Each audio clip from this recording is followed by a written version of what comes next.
E aí pessoal, tudo bem? Eu sou o Diego Freitas, vamos para mais um vídeo aqui do canal. Pela primeira vez eu vou falar sobre um tema da minha especialidade, né, que é a área de atividade física e nutrição. Não sei se nesse canal aqui eu já tinha deixado isso mais claro, né? Eu não entro muito nessa questão, eu falo mais de história, filosofia, política. Mas dessa vez eu vou aliar um pouco de tudo, né, porque eu acho que é importante também, né, o intelectual olhar para esse lado, né? Às vezes o intelectual ele tem um pouco até de preconceito, né, do cuidado com o corpo, mas eu vou mostrar aqui que teve alguns grandes intelectuais que falaram, né, da importância desse cuidado com o corpo, né, da saúde de uma maneira geral. Então vamos lá. Vou pedir para você seguir o canal, beleza, pessoal? Esqueci aí de seguir, comentar, compartilhar. Tá? Então vou começar com algumas frases de São Tomás de Aquino aqui. Ele coloca: é tão ridículo dizer que somente a alma compreende quando dizer ela tece ou constrói. Mais uma aqui.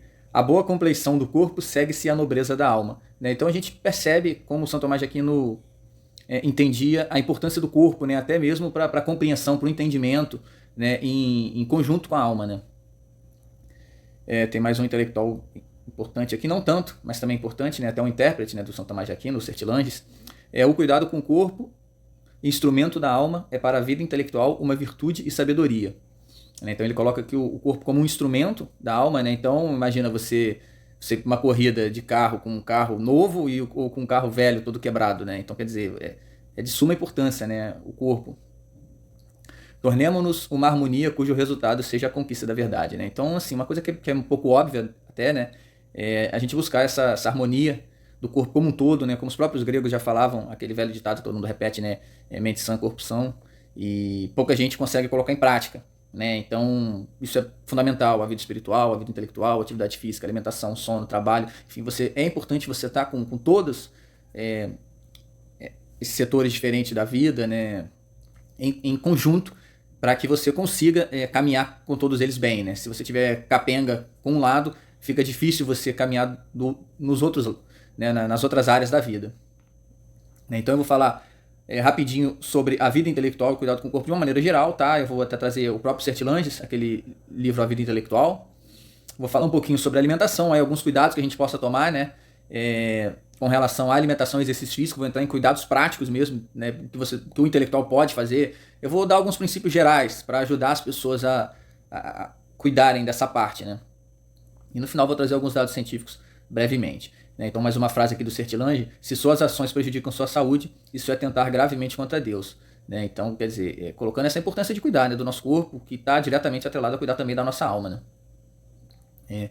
A doença prejudica a liberdade, né? Então, quer dizer, se você não tiver uma boa saúde, fica difícil você até mesmo praticar a sua atividade intelectual, até mesmo a leitura, né? Se você não tiver com uma saúde adequada. Né? Então ele coloca a higiene como uma virtude. Né? Eu tiro isso principalmente do livro da vida intelectual, né? Que ele trata alguns capítulos ali breves sobre... Trata um pouco de tudo, né? E também fala desse cuidado com o corpo. A disciplina com o corpo auxilia a alma. E eu posso até falar da minha vida pessoal, né? Porque eu não gostava de estudar, né? Tanto que a minha primeira faculdade foi educação física, né? Muito se fala que o professor de educação física não gosta de estudar, né? Em muitos casos é verdade mesmo, né? Isso é verdade. Mas no meu caso, eu acho que o exercício ajudou, né, a começar a gostar. Coincidentemente, eu comecei a me dedicar mais aos estudos depois de uma fase que eu me dediquei muito à corrida. Né? E a corrida, assim, eu chegava a treinar 2, 3 horas, né, no final de semana, direto. E eu acho que isso trabalhou, abriu um pouco a minha mente, né, trabalhou um pouco o meu cérebro, porque eu era uma pessoa muito dinâmica, muito agitada. E eu acho que essa corrida preparou para que no futuro, né, quando eu me dediquei mais à leitura, de conseguir ficar 2, 3 horas com a leitura, eu acho que a corrida ajudou muito. Né? Então, no meu caso pessoal, isso se mostrou verdadeiro, né? Então você tem que manter os exercícios, alimentação, sono, tudo equilibrado, né? Que eu vou entrar na segunda parte, né, da apresentação. O luxo, o lazer e o trabalho têm que ser moderados, né? Que está relacionado ao equilíbrio, né? O centro da aula, né? A noção central dessa aula é esse equilíbrio, em você conseguir organizar todas essas coisas, né? Não à toa São Tomás dizia que era próprio do sábio ordenar. Ordenar é conseguir fazer cada coisa no seu lugar. É isso que eu quero mostrar a vocês, que há espaço para cuidar da alimentação e da atividade física dentro de uma vida intelectual, e isso vai gerar frutos positivos. Né? Isso que eu quero mostrar daqui para o final. O pecado é perdoado, mas os efeitos ficam, né? Então a gente tem que ter cuidado, né? De não levar esse equilíbrio, né? Achando que Deus perdoa, tudo bem, ele perdoa, mas os efeitos ficam, e isso acaba prejudicando, né? quem quer levar uma vida intelectual. Então alimente-se de vida, né? Nisso o exercício pode ajudar muito, né? A você socializar, conhecer pessoas diferentes, conhecer lugares diferentes, né? É viver um pouco a vida, né? O intelectual às vezes ele quer aprender só pelos livros, né? Isso é só uma das maneiras de você aprender, você experimentar, vivenciar, né? Uma das frases até que São Tomás de Aquino disse no início, o corpo também aprende, o corpo sente, né? Muitas coisas você vai primeiro sentir, né, com o corpo, para depois assimilar, né, com a alma, com o espírito. Então isso é muito importante, né? Tanto a contemplação quanto a própria ação, né? Principalmente na minha área, né? Uma delas, a educação física. Por exemplo, a minha tema de pós-graduação foi uma coisa de exercícios que eu primeiro experimentei, né? Vivenciei determinadas práticas, eu vi que aquilo poderia ser positivo, né? E aí, na sequência, eu fiz um estudo, né? A minha monografia em função de coisas que eu realizava na minha prática, né? Então, primeiro eu aprendi com o corpo, depois eu fui estudar aquilo mais a fundo e verifiquei que realmente aquilo fazia sentido. E não há uma lei geral, né, pessoal? Então, quer dizer, eu vou dar algumas dicas, vou falar algumas coisas aqui, mas assim, acho que cada ser humano tem o seu contexto ali social, cultural, né, o seu nível de condicionamento físico, o seu objetivo de vida, né, o quanto ele vai dedicar a cada uma dessas coisas, mas independente disso, é mais importante você tirar algum tempo, né, para cada uma dessas coisas, por mínimo que seja, né, isso que eu vou mostrar. Hoje, principalmente com relação à atividade física e alimentação, né, o especialista hoje ele é muito especialista, né, como o próprio nome já diz, e às vezes ele quer dar muita importância só à própria área, e aí aquilo acaba tomando uma dimensão que dá a impressão que para cuidar da alimentação ou para fazer uma atividade física que ele vai tomar o seu dia inteiro, a sua vida inteira, né? Isso é ruim, isso é ruim. É importante, o que eu quero deixar claro aqui é que às vezes pequenos cuidados podem fazer grandes diferença, né? Principalmente para quem vai introduzir, para quem vai começar. Você fazer um pouquinho já é muito melhor do que você não fazer nada. E pequenos cuidados podem fazer grande diferença, né? Essa é a mensagem que eu quero deixar. Cuidados que são possíveis, né? Não é você ficar 2 horas dentro de uma academia, né? Mas de repente 15 minutos já pode ajudar. Então vamos, né? Isso que eu acabei de falar, né? Simplifique enquanto é sua medida. Então vamos lá na parte mais prática, né? Buscar esse equilíbrio aí entre os estudos, alimentação, atividade física. Primeiro eu vou falar aqui algumas consequências, né, do sedentarismo para já assustar vocês, né, para vocês perceberem a importância, né, da atividade física. E hoje a gente não fala só em sedentarismo, mas também em confinamento, muita gente trabalhando de casa, então quer dizer, o gasto energético que já era baixo de um sedentário já era preocupante, né, para um confinado isso é mais preocupante ainda, né. Então isso pode levar a uma diminuição do VO2 máximo, né, que é a capacidade do corpo de armazenar e disponibilizar oxigênio para as células, né, isso está diretamente ligado a uma diminuição do condicionamento físico, né, da disposição física, o que vai levar a uma perda de massa muscular, e aí você perde tanto a força quanto a capacidade funcional, né, equilíbrio, coordenação, enfim, diversos outros fatores. Isso tende a gerar, né, como vocês vê lá, o pessoal fica só vendo televisão, ou só estudando também e comendo, você vai gerar um balanço energético positivo que tende a levar a um estado pró-inflamatório e aumentar o estresse oxidativo, que são reações fisiológicas negativas, né, dentro da nossa fisiologia, que vão estimular no médio para o longo prazo uma resistência à insulina, que pode levar a um diabetes do tipo 2. Por exemplo, né, um aumento da pressão arterial, que pode levar a uma pressão alta, fora outras questões, né, como gordura no fígado, enfim, diversos outros fatores, eu estou colocando os principais aqui só, né, e todos esses fatores associados, eles levam a uma reação em cadeia, né, uma coisa vai levando a outra, leva a uma expectativa de vida, né, uma diminuição da expectativa de vida, né, e principalmente nesses estudos mais recentes agora, nos confinados, algumas poucas semanas, já são suficientes para você ver diferença nesses marcadores, né, biológicos, bioquímicos, justamente por essa baixa de atividade física muito acentuada, né, do confinado, e isso acaba levando a um estresse psicológico que faz a pessoa descontar na comida, comer cada vez mais, né, e aí com poucas semanas você já pode ter um efeito negativo desse sedentarismo, desse confinamento. Bom, então já assustei você, já introduzi, então vamos lá, o que pode ser feito para reverter esse processo?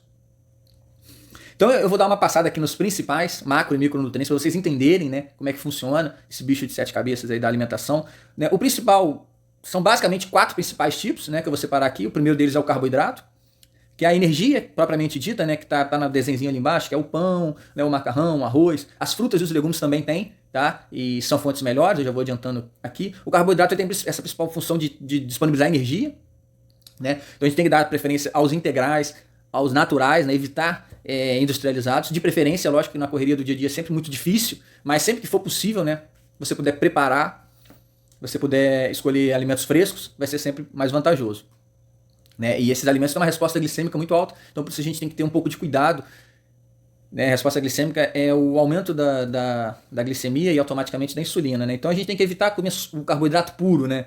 Aquele pratão de arroz, aquele pratão de macarrão, tem que ter sempre moderado e misturado com os outros macronutrientes que eu vou colocar aqui, que aí você diminui essa absorção glicêmica. Principalmente, um dos principais macronutrientes para ajudar nesse processo de balanço energético, né, e de saciedade é a proteína, que ela tá associada à construção muscular, reparação muscular e diversas outras funções, mas principalmente isso. Contribui muito na saciedade, porque ela tem uma digestão mais lenta, né? Então ela ajuda na saciedade, em comparação ao carboidrato, que é uma digestão muito rápida, você absorve muito rápido e logo está com fome de novo, a proteína já segura um pouco mais. Mas aí a gente tem que ter cuidado de evitar as carnes mais gordas, né, como uma picanha, por exemplo, e evitar as carnes mais magras. Dá preferência às carnes mais magras, como peixe, frango, né? Você tem, por exemplo, também a fonte de laticínios, ovos. Você tem também as fontes vegetais, como geralmente as leguminosas, os vegetais verdes mais escuros, mas não proporcionalmente não tem tanta como na carne, né? No frango, nos derivados de animais, né? Frango, peixe, né? Que são fontes que têm um percentual muito alto de proteína. O terceiro grupo são os lipídios, ou gorduras, né? Como a gente chama popularmente. E aí a gente tem que ter cuidado principalmente com a gordura animal, né, que é a gordura saturada, que também é uma gordura que tende a gerar um processo inflamatório, que é, como eu disse, evitar principalmente essas carnes mais gordas. O próprio leite, o ovo, são bons alimentos, né, mas também tem que ter um pouco de cuidado, não dá para liberar geral. A gente tem que reequilibrar principalmente a nossa alimentação aqui mais, assim, no Brasil, né. A gente não come tanta gordura vegetal, né, que está presente ali nas castanhas, no azeite, no abacate, por exemplo. É uma gordura que faz bem para a saúde. Ela de forma contrária à gordura saturada, ela ajuda, né, na ação anti-inflamatória. Contudo, a gente tem que ter sempre um cuidado com a gordura, mesmo com essa gordura boa, que a gente chama, né, que é a gordura de origem vegetal, porque a gordura, de uma maneira geral, é muito calórica, né? Então, o último grupo são as fibras. Esse é o único que a gente pode, geralmente, abusar um pouco mais, porque tem um valor calórico muito baixo, mais baixo, de uma maneira geral, né? Aporte, né, aporte calórico, e ajuda na função intestinal também, tá? Nas bactérias ali do intestino, e contribui no processo de emagrecimento justamente por isso, porque ela dá essa saciedade com baixo aporte calórico, e a gente abusar principalmente dos folhosos, né, que é os que tem mais fibras, né, apesar das frutas, os legumes também terem e serem ótimas opções. Nos folhosos onde a gente encontra mais fibra e um aporte calórico mais baixo, né? A gente tem que dar, assim, quando a gente quer montar aquele pratão, né, que está com muita fome, para acabar não comendo muita caloria, então a gente tem que colocar sempre a folha primeiro, né, de preferência se conseguir comer um prato de folhas primeiro, da salada, que a gente chama, né, porque vai dar essa saciedade, você já vai forrar ali o estômago, né, como a gente diz popularmente, e vai tender a comer menos o resto, né, que é o mais calórico. E aí, com relação aos micronutrientes, que essa é a divisão do macro, eu não vou entrar muito especificamente, mas é importante só a gente saber que ainda tem as vitaminas e os minerais, e que a gente precisa sempre variar, né, os alimentos e entre esses grupos e, de preferência, utilizar bastante cores variadas, né? Quanto mais as cores, elas indicam um pouco dos micronutrientes que estão ali presentes, e quando você varia essas cores é muito bom, você consegue ter uma alimentação mais equilibrada, né, em termos tanto de macro quanto de micronutrientes. Então, pessoal, não é tão difícil nessa primeira parte aqui da alimentação. Eu vou colocar mais algumas dicas, como eu já falei, dar preferência aos alimentos mais naturais, né? Frescos, frutas, verduras, legumes. Eles têm mais fibras e mais micronutrientes. Os alimentos de origem naturais são bons, mas a gente tem que ter um pouquinho de cuidado com a gordura saturada, principalmente aquelas carnes mais gordas, tá? Mas elas são boas tanto para a construção muscular quanto para a saciedade. Evitar os ultraprocessados, né? Com alto teor de sódio, açúcar, gorduras, aditivos, né? Isso aí que, pelo menos, acredito que todo mundo já sabe essa parte, né? Apesar de ser muito difícil, né? Porque eles são muito apetitosos, então a gente quer comer demais esses alimentos, e é por isso mesmo que a gente tem que ter um cuidado. Eles têm um sistema de recompensa muito elevado, dá muito prazer comendo, né? Isso a gente tem que ter cuidado e não acabar comendo demais, né? Sacia um pouco a fome, dá muito prazer. E de uma maneira geral, pessoal, evitar excesso é fundamental, né? A gente tem falado muito em qualidade de alimentos recentemente, né? Mas pouco tem se falado em quantidade, né? Cada vez menos a gente, principalmente por causa da indústria, né? A gente fala muito em qualidade, em marca tal, em farinha X, mas pouco se fala em diminuir a quantidade, que talvez seja o mais importante para esse equilíbrio a nível de saúde, né? Que acaba sendo fundamental controlar a quantidade, beleza, galera? Então, vamos lá. Aqui tem um pratinho ali para vocês terem mais ou menos uma distribuição ao longo do dia, né? A gente dá preferência, né, aos cereais, tubérculos, hortaliças e frutas, aí 5 porções por dia. Os laticínios e as carnes, dando preferência a peixe e frango de 2 a 3 porções por dia. E aqueles alimentos com mais gordura e mais açúcar a gente evitar, né? Tá menos de 3 ali, mas de 1 a 2 porções por dia, beleza? E tá sempre variando nesses grupos, né? Esses grandes grupos, as proteínas, varia entre as proteínas, né? Frango, peixe. O peixe é pelo menos 2 vezes por semana, o peixe tem muito ômega 3, que é uma gordura também anti-inflamatória. Né, variando verduras, legumes, frutas, né, raízes, tubérculos. Vou colocando os principais grupos aqui agora, pessoal, para você entender que é importante variar, né, e também a água não pode esquecer. Você tem uma conta geral que o pessoal fala que é 35 ml por quilo dia, né, mas eu não gosto muito dessa conta porque varia muito, né, do dia do calor, se fez frio, se fez calor, se você fez atividade física ou não. Mas de uma maneira geral a gente sugere de 2 litros, eu acho que é uma quantidade razoável, né, na maioria das situações. Lógico que se você sua demais, se fez um dia muito quente, você tem que aumentar essa quantidade, tá? Mas de uma maneira geral a gente sugere isso. E aqui eu coloquei a mesma... Opa! Passei direto aqui, deixa eu ver se eu consigo voltar. Isso. É a mesma figura, tá, pessoal? Só uma distribuição diferente, né? Lembrando ali da água, da atividade física, que é a pirâmide alimentar que a gente chama, né? É basicamente a mesma distribuição ali, só para vocês entenderem. Esses que estão na base você tem que se alimentar um pouco mais, os que estão em cima um pouco menos, tá? Tem algumas pirâmides dessas que até colocam uma tacinha de vinho por dia. É difícil controlar, se você não controla, então não, né, evita. Mas o vinho também, algumas pirâmides dessa acrescentam. Essa daí não está, mas algumas acrescentam. Mas é basicamente a mesma distribuição da outra, do pratinho lá. Então a gente tem que ter esse equilíbrio, né, pessoal, entre aquilo que a gente come e aquilo que a gente gasta, né, o que é bem óbvio, né, isso aí todo mundo já sabe, acredito. Então no médio prazo, consumindo em equilíbrio, você tende a manter o peso. Se você tem um saldo positivo, você tende a ganhar. Se você tem um déficit, né, você tende a perder o peso. Tá? E os micronutrientes também são importantes porque eles vão estimular a saciedade, a termogênese, a disposição, né? Então não adianta só você pensar em calorias vazias. Por isso que aquilo que eu disse, os alimentos mais naturais, né, verduras, legumes, eles tendem a ter uma densidade de micronutrientes maior, o que vai ajudar a você... Vai ser mais fácil você manter esse equilíbrio. Se você apelar muito para os industrializados, aqueles gordurosos, né, com muito açúcar, eles têm pouco nutriente e muita caloria e você vai tender a comer muito mais e vai ficar difícil equilibrar essa balança. Tá, pessoal? Então acho que era basicamente isso que eu tinha para falar com relação à alimentação. Então agora vamos para atividade física, né? Eu botei até algumas figuras aí de exercícios que você pode fazer até mesmo em casa, tá, pessoal? Então é aquilo que eu falei. Às vezes os especialistas hoje eles complicam demais, o negócio fica tão complicado. Você fala assim, tem que fazer um investimento tão alto em equipamento, suplemento e vestuário e que o negócio fica impossível, né? Então dá sim para você fazer mesmo em casa, tá? Tem vários vídeos aí. Eu tenho até um outro canal que eu tenho uma série de exercícios que eu posso mostrar vocês no final, tá? Mas até em casa, assim, enfim, vocês acham hoje vídeos na internet, enfim, é possível você fazer. Então a primeira, com relação ao exercício, a primeira dica é fazer pouco é melhor que não fazer nada, obviamente, né? Você tem já benefícios tanto fisiológicos quanto psicológicos, mesmo com pequenas quantidades. As recomendações dos guidelines internacionais, né, American College, elas giram em torno de 150 minutos moderados ou 75 minutos mais intensos por semana. Mas eu vou falar que se você fizer 15 minutos bem feito, né, com dedicação ali por dia, você já pode ter resultados positivos, tá? E mesmo que você não tenha de imediato esses resultados, você vai criando uma regularidade. Então por isso que eu acho que fazer qualquer coisa é melhor do que nada. Mesmo que você faça 5 minutos, mas você começa a despertar o seu corpo para aquilo e no médio e longo prazo você pode ir aumentando. Tem sempre essa possibilidade, tá, pessoal? Mesmo que seja com dias alternados, enfim, dá o seu jeito aí, faz alguma coisa, é melhor do que não fazer nada. E aí aos poucos você vai incrementando. Beleza? Quando a gente pensa em atividade física, basicamente você tem algumas características aqui para você se cuidar. Quando a gente fala de condicionamento muscular, principalmente força, né, resistência, coordenação, então é mais a aptidão que a gente trabalha mais ali na musculação, né, no crossfit, principalmente associada à força muscular, né. Você tem o condicionamento cardiopulmonar, que aí está mais associado aos exercícios aeróbicos, né, a corrida, a bicicleta.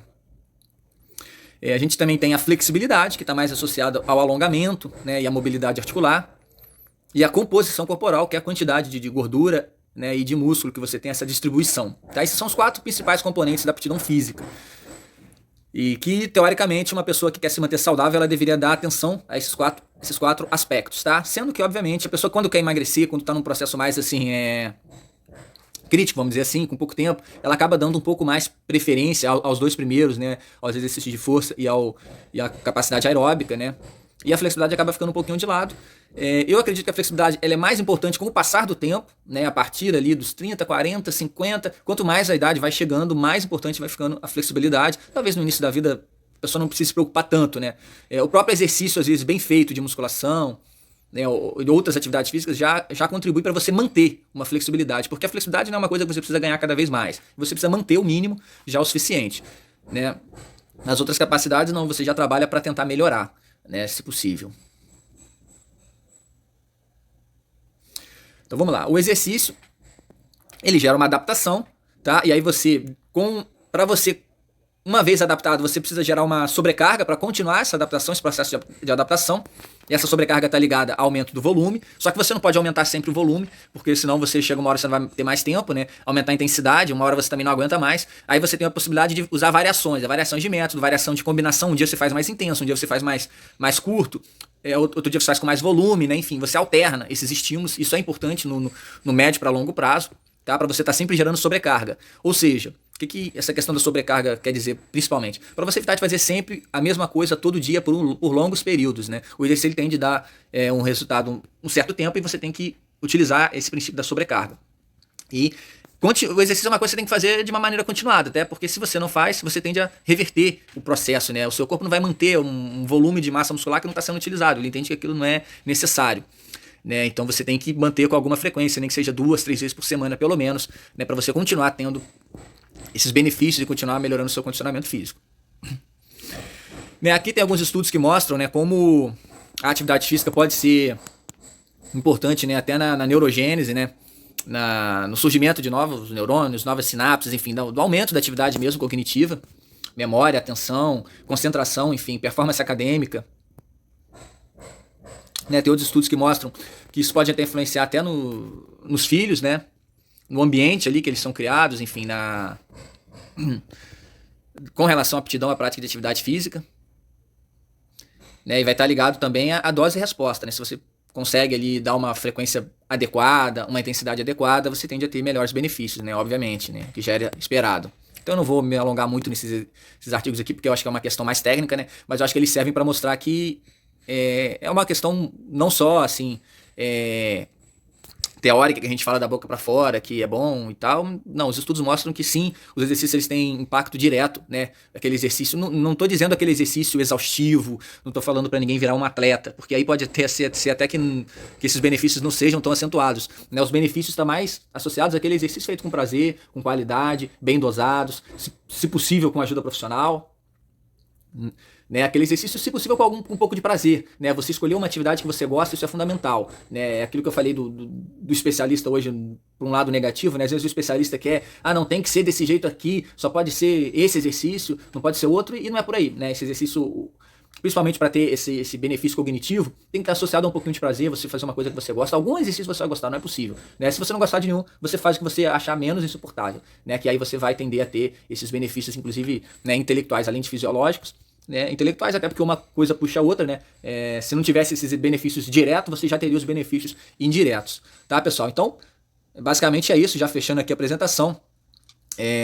Eu trago aqui um trecho da Bíblia que fala: para tudo há tempo, para cada coisa há um momento debaixo do céu. Então esse equilíbrio, né, em todas as atividades é fundamental. A gente tem que ter momentos para o lazer, para o exercício, né, para o sono, trabalho intelectual, família e principalmente a salvação, né? Tudo tem que estar ordenado a esse princípio, né, que eu acho que é o grande sentido da vida, né, de buscar a salvação. E a gente tem que ter cuidado, principalmente hoje em dia, com essa parte do trabalho, né? A gente acha que a questão financeira hoje em dia acaba sendo muito visada, as pessoas trabalham demais e acabam não cuidando do resto, né? E aí você entra num ciclo vicioso e não consegue sair, e acaba não conseguindo nem atingir os próprios objetivos com relação ao trabalho, porque você acaba se tornando uma pessoa limitada, né? Então, enfim, você tem que tentar reverter esse processo, entrar num círculo virtuoso, né, de equilibrar melhor o seu tempo, né? Enfim, passar momentos positivos com atividade física, com lazer, com sono, sem o excesso também do lazer, como já lá no início, né, o Sertilange fala na vida intelectual. E ter esse equilíbrio também, sem deixar de dar o tempo à sua família, sem deixar de ordenar tudo isso à salvação, que é o principal, né, pessoal? Nada disso teria relevância se a gente equilibrasse tudo e não conseguir a salvação, né? Então, o principal é a salvação. Então, basicamente é isso, pessoal. Eu tenho esse canal, é o primeiro ali, né, o Diego Costa Freitas, o último no caso. Eu tenho outro canal que eu falo especificamente sobre outros vídeos com relação à alimentação, emagrecimento, hipertrofia, enfim, performance, que é esse Dr. Performance 10, tá? Quem tiver curiosidade, que é a minha vida profissional oficial, vamos dizer assim, esses vídeos desse canal aqui que eu faço mais sobre filosofia, mais uma questão que eu levo hoje por prazer. Talvez um dia possa ser profissional, mas por enquanto é só por prazer. Beleza? Então tá os meus outros contatos aí, vou pedir para você curtir, compartilhar E se tiver algum comentário, alguma dúvida, pode colocar lá embaixo. Beleza, galera? Obrigado e até a próxima. Tchau, tchau.